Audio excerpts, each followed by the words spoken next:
میں پرسنلی اس سیگمنٹ کو شروع کرنے سے پہلے ایک بات ضرور کرنا چاہوں گی کہ بڑی تکلیف ہوتی ہے. دیکھیں اللہ تعالیٰ نے ہمیں موقع دیا ہے اس رمضان میں اپنے جو خدشات ہیں، ابہام ہیں، الجھنیں ہیں، خاص طور پہ اگر دینی اور شرعی معاملات کو لے کر ہیں تو ہم ان کو دور کریں. لیکن انفارچونیٹلی یہاں پہ بھی ایک کمرشلزم ہمیں نظر آ رہا ہے کہ ہم جو سوالات اٹھا رہے ہیں اس میں یا تو کبھی ہمیں ایک مذاق کا عنصر نظر آ رہا ہے، غیر سنجیدگی نظر آ رہی ہے. مجھے لگتا ہے کہ یہ حق اور انصاف کی بات نہیں ہے، خصوصاً جب ہم رمضان المبارک کے مہینے کی بات کریں. دیکھیں I am not a scholar, I am not a religious scholar, لیکن ہمیں پھر بھی پتہ ہے کہ جیسے ہمیں بچپن سے جس تہذیب کا ہم حصہ ہیں کہ اگر ہمیں اذان کی آواز سنائی دیتی ہے تو ہم ٹھہر جاتے ہیں، ہم خاموش ہو جاتے ہیں، ہم سروں کو ڈھک لیتے ہیں. بہت ساری تنقید کے باوجود مجھے لگتا ہے کہ ان روایتوں کو اسی سنجیدگی سے آپ آگے لے کر چلیں. جس قسم کے سوالات کیے جا رہے ہیں اور پھر سوال کے جواب میں جس طرح ٹھٹا لگا کر یا ہنسی یا قہقہے کے ساتھ اس کا جواب دیا جا رہا ہے، سوال کرنے والا بھی سیریس نہیں ہے اور سوال کا جواب دیتے وقت بھی کبھی کبھار لگتا ہے کہ ہم اپنے منصب، اپنا جو اللہ تعالیٰ نے ہمیں ایک مقام دیا ہے ہم اس کو بھول رہے ہیں. ہمارے تمام چینلز کے پاس ایک اسٹرانگ پلیٹ فارم موجود ہوتا ہے مختلف نوعیت کے آپ کے جو ایشوز ہیں ان کو سولو کرنے کا، لیکن خدارا اس میں جو سنجیدگی کا پہلو ہے، جو ادب کا لحاظ کا پہلو ہے، اس کو ملحوظ خاطر رکھا جائے. اچھا جی، سوالات آپ کے کوئی بھی ہو سکتے ہیں، سوال ہم بھی کرتے ہیں، سوال کرنے سے انسان پہچانا جاتا ہے، لیکن سوال اس لیول کا کیجئے کہ آپ کی فکر، آپ کی سوچ اس سے عیاں ہو کہ کون سی چیزیں ہیں جو آپ کو جگائے رکھتی ہیں یا کن معاملات کا آپ حل تلاش کرنا چاہتے ہیں.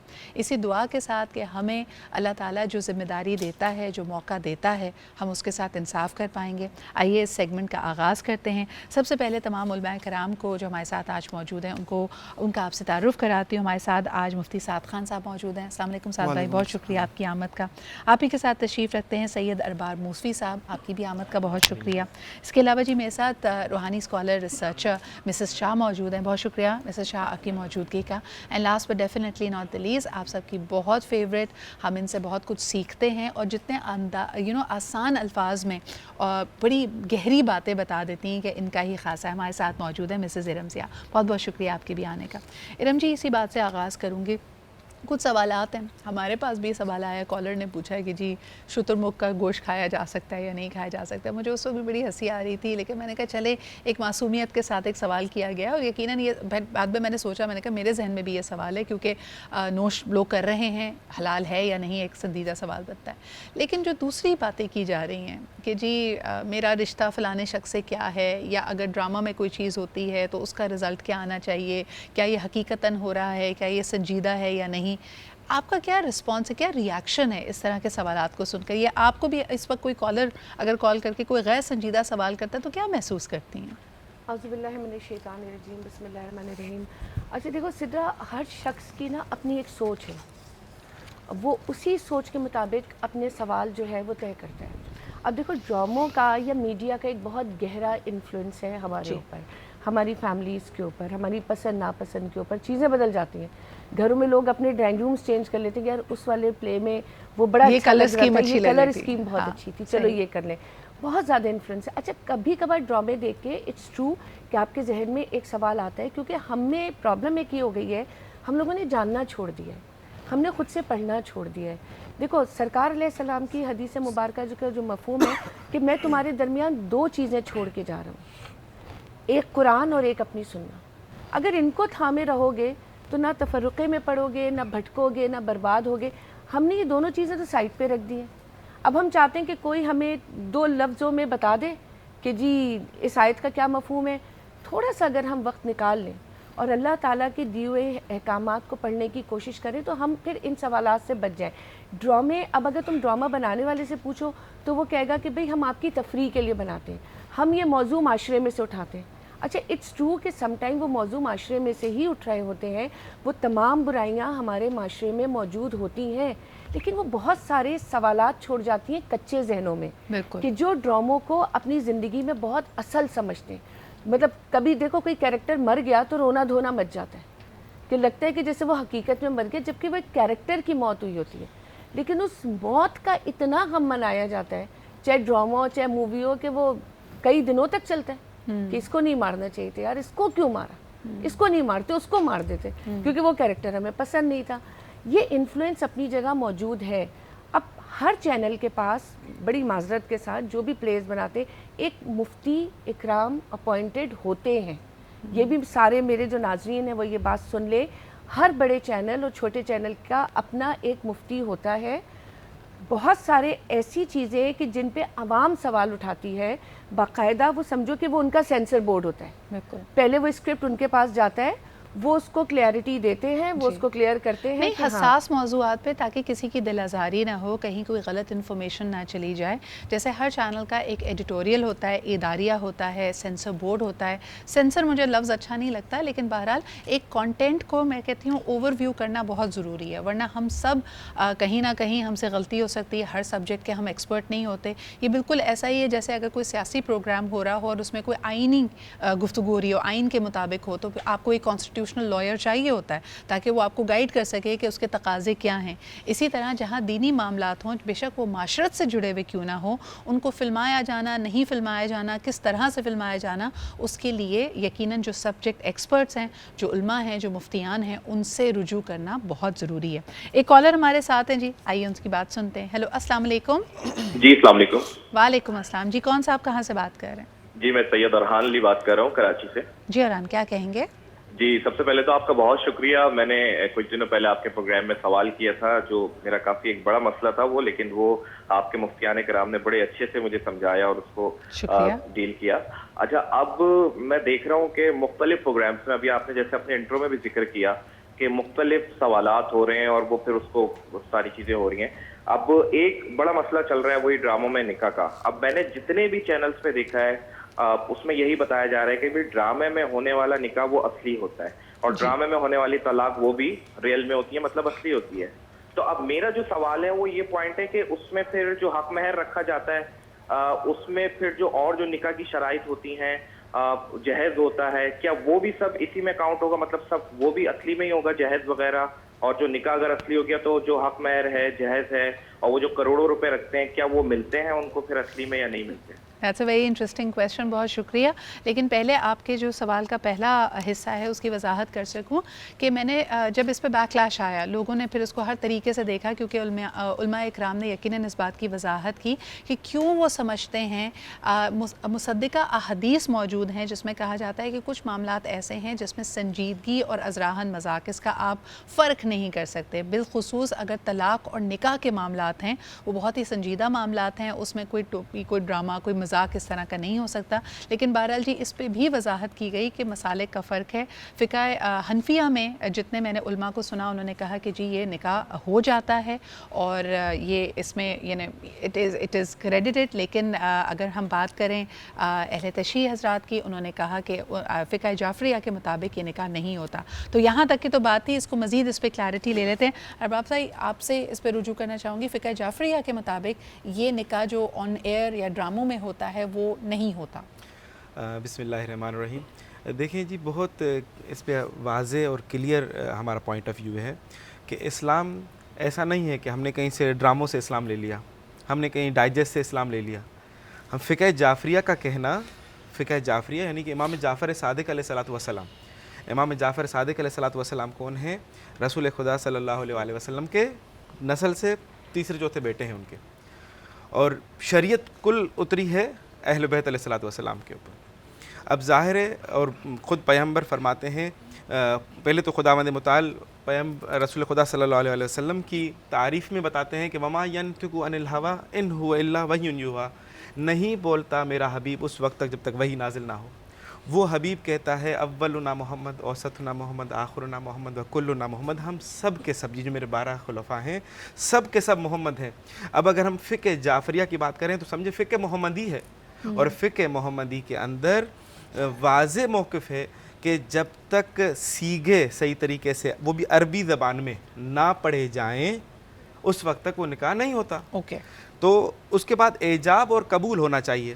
جو مثلا میں کسی سے اگر نکاح کرتا ہوں تو جب سیگے پڑھے جائیں گے تو میں آخر میں ایک لفظ کہوں گا قبل تو, میں تمہیں قبول کرتا ہوں ان تمام شرائط کے مطابق. اور ایسی کوئی چیز ڈراموں کے اندر نہیں ہوتی. صرف بتایا جاتا ہے کہ بھائی مولانا بیٹھ گئے، ایک ادھر یہ نکاح ہو رہا ہے اور اس کے بعد دعا ہوئی، بھائی نکاح ہو گیا. تو یہ نکاح نہیں ہوا، اور نہ ہی اس طریقے سے طلاق کے تو جو مسائل ہیں فقہ جعفریہ کے اندر نکاح سے بھی بہت زیادہ مشکل ہیں. بالکل صحیح، بالکل صحیح. ابرار بھائی آپ کا موقف اس پہ آ گیا بڑی کلیئرٹی کے ساتھ. سعد بھائی اس پہ آپ کے بھی میں پوائنٹ آف ویو چاہوں گی. اور سب سے بڑھ کر یہ کہ ڈراموں میں تو نام بھی فرضی ہوتے ہیں، کیریکٹرز ہی فرضی ہوتے ہیں، تو پھر کیوں کچھ علماء اکرام کی یہ رائے ہے کہ یہ نکاح پھر بھی ہو جاتا ہے؟ بسم اللہ الرحمن الرحیم. اگر آپ کی اجازت ہو میں 2 سے 3 منٹ تک اس کو اوور ویو ایک بات بالکل شارٹ کر کے.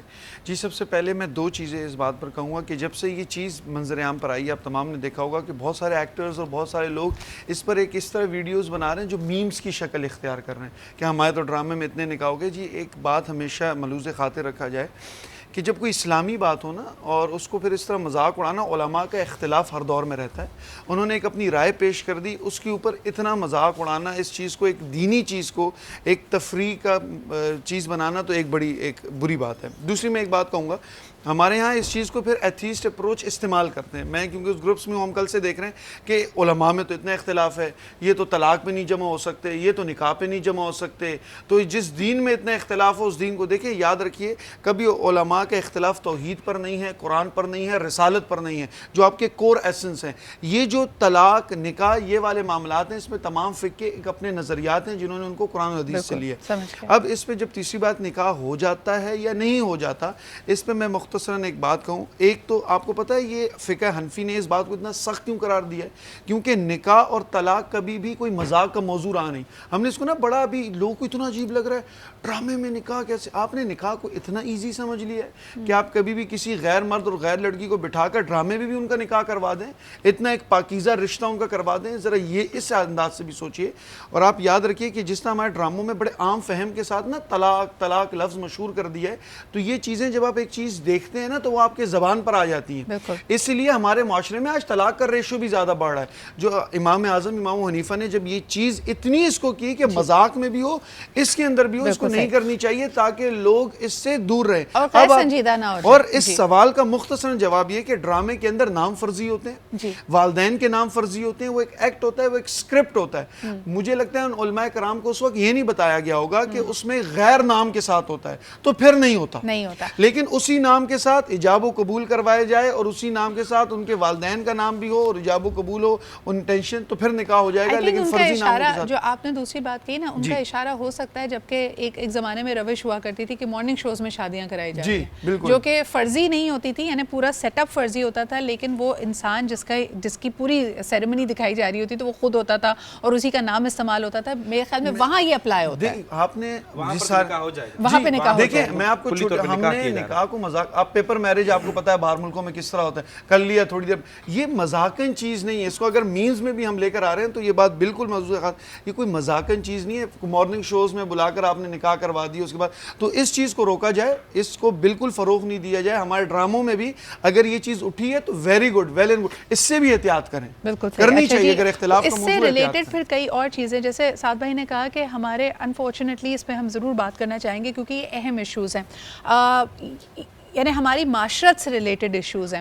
نمبر 1 جی موسیقی سے ریلیٹڈ ایک سوال ہمارے پاس آیا. مسز شاہ یہ سب سے پہلے آپ کے پاس لے کے آؤں گی. عام دنوں میں جی ہم موسیقی سنتے ہیں، انجوائے کرتے ہیں، ہمارے ٹیلی ویژن پہ بھی چلتی ہے. رمضان میں ہم اس پہ اجتناب کرتے ہیں. کئی لوگوں نے جو ظاہر سی بات ہے تھوڑے اوپن مائنڈڈ ہیں، انہوں نے کہا یہ کیا دوغلا پن ہے، یہ آپ کے ڈبل سٹینڈرڈز کیوں ہیں؟ تو اس کو کیسے سمجھیں اور آپ اس پہ کیا کہنا چاہیں گے؟ الحمدللہ رب العالمین والصلاۃ والسلام علی سید انبیاء المرسلین و اہل بیت اطہار اجمعین. اللہ کی رحمت ہے تمام سننے اور دیکھنے والوں پر. آپ نے سوال کیا، اس پہ ویسے وضاحت تو علماء کرام کو دینی چاہیے تھی، مگر میں آپ کو بتاؤں کہ رمضان اسلام کا جو بھی قانون ہے، اسلام میں جو بھی ممنوع ہے، جو جائز ہے ناجائز ہے، جتنے بھی احکامات ہیں وہ رمضان نہیں 12 مہینے پوری زندگی کے اوپر محیط ہوتے ہیں. تو جو چیز رمضان کے علاوہ ممنوع ہے وہ رمضان میں تو سمجھ لیجئے کہ اس کا ذکر بھی بہت زیادہ گناہ کی بات ہے. اور دوسری چیز فقط موسیقی ہی نہیں، مطلب عموماً اگر انسان کی زندگی میں جھوٹ کا استعمال ہے، وہ کسی دکان پہ ہوتا ہے، وہ تاجر ہے، یا وہ میڈیا پہ ہے، یا دوسری جگہ پر، یا کسی ایسی جگہ پر، کورٹ میں، کچہری میں، جہاں پہ بھی ہے، جھوٹ کا استعمال بھی اگر کثرت سے، وہ کہتا ہے جی میں رمضان میں جھوٹ نہیں بولتا. تو فقط موسیقی ہی نہیں، ہر وہ چیز جو دین میں ممنوع ہے وہ رمضان کے ساتھ منسوب نہ کی جائے، وہ تا حیات منسوب کی جائے. بالکل صحیح، بہت اہم آپ نے اس پہ بات کی. ارم جی اس پہ آپ کامنٹ کرنا چاہیں گی؟ موسیقی عام دنوں میں سنتے ہیں اس مہینے نہیں سنتے، کیا یہ ہمارے ڈبل سٹینڈرڈز ہیں؟ سدرا میں اس کو ڈبل سٹینڈرڈ نہیں کہوں گی، کیونکہ دیکھو موسیقی ایک ہمارے گھروں میں اب شیطان تو بند کر دیا جاتا ہے نا، لیکن وہی والی بات ہے کہ نفس اتنا گندا ہو چکا ہوتا ہے 11 مہینے کہ یہ میں ہمیشہ کہتی ہوں رمضان تو منجائی کا مہینہ ہے نا، اور پھر اللہ رب العزت جب ایک نیکی کے بدلے میں 70 نیکیاں دے رہا ہے تو در حقیقت یہ کمائی کا مہینہ ہے اور آپ کے گناہوں کو جلا دینے کا مہینہ ہے. تو جب آپ کوشش کر کے کہ میں چلو پورا 11 مہینے تو لگی رہتی ہوں دنیاوی کاموں میں، یہ ایک مہینہ میں اذکار کر لوں، میں اپنے رب سے جڑنے کی کوشش کروں، میں کچھ نیک کام کر لوں، تو اللہ رب العزت اتنا غفور الرحیم ہے کہ یقین مانو وہ اس کی بڑائی ہے کہ وہ جب چاہے جس کا دل بدل دے. آپ اپنی کوشش تو کریں. اب یہ مہینہ ہے وہ کوشش کرنے کا. دیکھو ہم لوگ میڈیا پہ آتے ہیں، ہم باہر نکلتے ہیں، ہم شوز کرتے ہیں. کوشش کیا ہوتی ہے کہ زبان پہ ذکر رہے، چاہے درود شریف کی صورت میں، چاہے استغفار کی صورت میں، کہ کم سے کم کیونکہ آپ اللہ کا ذکر کریں گے، اس کے محبوب کا ذکر کریں گے تو وہ بھی عبادت میں آئے گا. اب میں اگر گھر سے نکلوں اور ہیڈ فونز لے کے گاڑی میں آئی ہوئی ہوں اور وہ میرے گانے چلتے رہیں تو اٹ مینس کہ میں اپنا قیمتی وقت کہ جس میں میں اپنی نیکیوں کو 70 ٹائمز اوپر لے جا سکتی ہوں میں وہ ضائع کر رہی ہوں. تو اس لیے ہم یہ کہتے ہیں کہ یار 11 مہینے نہیں رک سکتے تو کم سے کم یہ ایک مہینہ رک جاؤ. بالکل اسی طرح جیسے شب معراج، شب برات میں ایک بحث چلتی ہے کہ بھائی اس رات میں آپ عبادت ہی تو کرتے ہیں، آپ اللہ کا نام ہی تو لیتے ہیں، آپ نیکیاں ہی تو کماتے ہیں. نہیں کمائیں گے کوئی مووی دیکھیں گے اور سو جائیں گے. تو اسی طریقے سے اگر آپ 11 مہینے چھوڑ دیں تو کیا ہی بات ہے. اور کیا اچھا تم ایک بات نوٹ کرنا، جب ہم اس مہینے نہیں سنتے تو آگے کے 1-1.5 مہینے بھی سکون سے گزر جاتے ہیں. اور اس وقت پھر عجیب سا بھی لگتا ہے جب آپ کو اضافہ کروں گی اگر 1 مہینہ اجتناب کر لیں گے تو شاید اس کی برکت سے 11 مہینوں پر اثر پڑ جائے گا. اچھا جی، تو اس میں جو ایک اہم نقطہ تھا جو کہ میرے خیال میں سینٹرل پوائنٹ تھا کہ کیا اسلام میں موسیقی ممنوع ہے، اس کے اوپر بھی ہم بات کریں گے. ایک چھوٹا سا ہمیں بریک لینا ہے، واپس آئیں گے کیونکہ اس کے حوالے پھر بہت دیا جاتا ہے. پھر کہتے ہیں کہ تمام چیزیں جو ترنم میں ہیں کیا ان کو منع کیا گیا ہے، موسیقی ہی کیوں؟ اور اگر موسیقی میں کوئی اچھی بات کی جا رہی ہو، کوئی اچھا ذکر ہو، جیسے مثال کے طور پہ کوئی ملی نغمہ ہے، تو کیا پھر اس کے اوپر بھی یہ شرط عائد ہوتی ہے؟ اس پہ بات کرتے ہیں جی ایک چھوٹے سے بریک کے بعد.